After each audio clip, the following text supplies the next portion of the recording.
Good morning and welcome back to BIFA Link TV, your daily dose of industry information. Today I'm joined by BIFA's long-standing PR consultant Ian Matheson. Ian, thank you so much for joining me.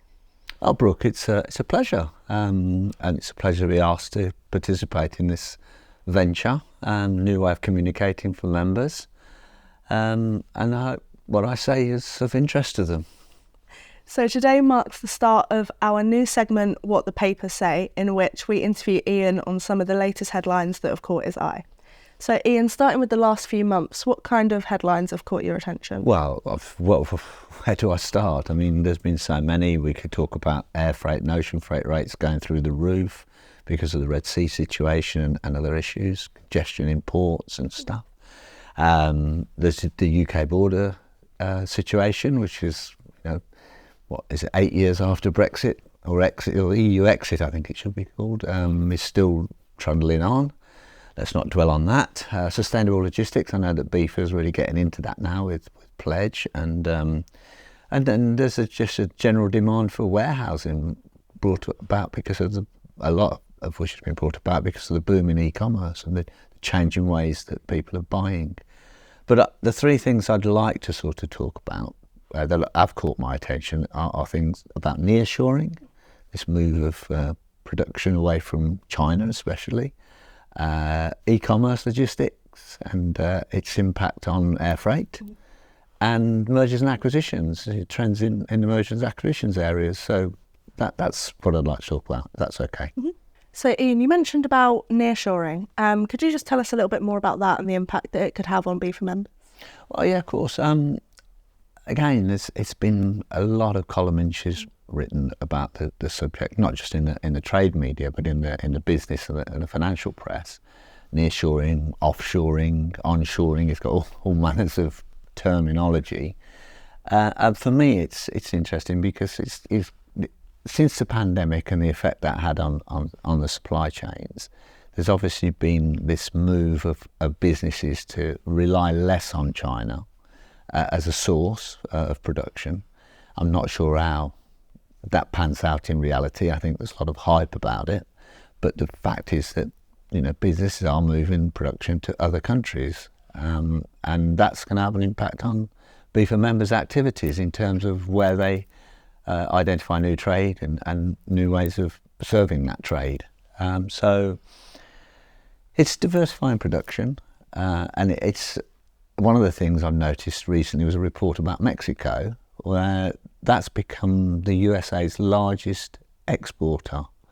So it surpassed China as being the source of manufactured product for the USA, which is all part and parcel of this nearshoring thing. And like going forwards, as I say, the jury's out. How this is changing. Is it the end of globalization and all that sort of thing? Personally, I don't think so, but we'll see.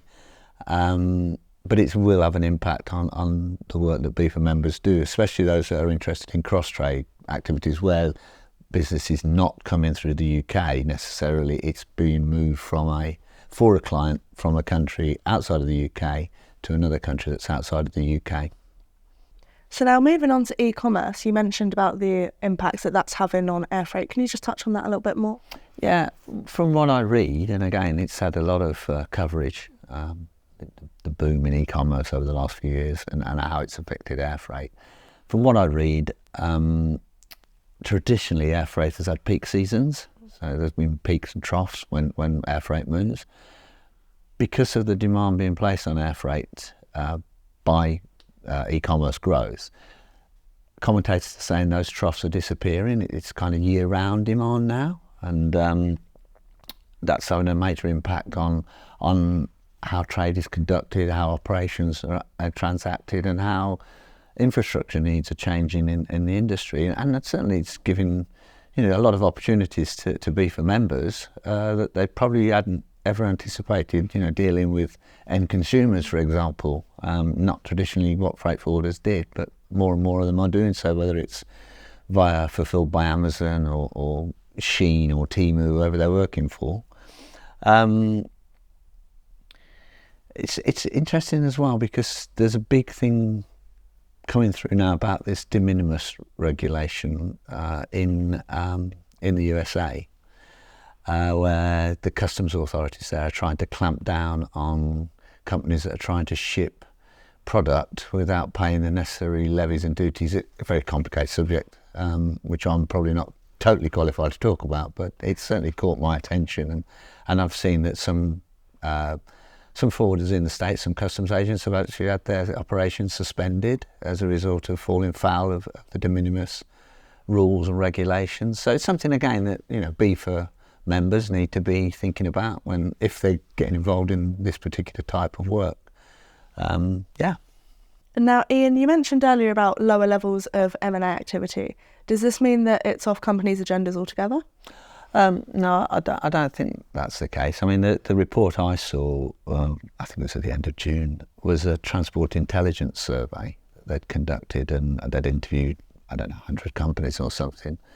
And basically, the outcome seemed to be that, or the conclusion, of that report was that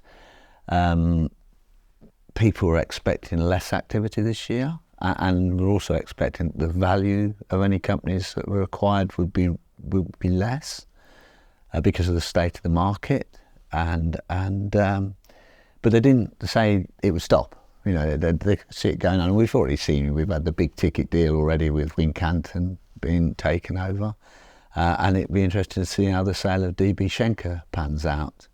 And of course, for BIFA, BIFA's going to be watching this pretty keenly, I think, because past experience does say, or just suggest, that when a merger or an acquisition takes place, some of the employees of those companies may be a little bit despondent with what's happened, not happy about it, and go off and set up and paddle their own canoe, and often that means BIFA's membership increases. So. Well, based on this alone, it should certainly be an interesting couple of months to watch play out. Thank you so much again, Ian, for joining me, and thank you to everybody watching. I hope you found this informative. The links to all of the articles that Ian referenced today will be in the description below, along with his contact details. This has been today's edition of BIFA Link TV, your daily dose of industry information.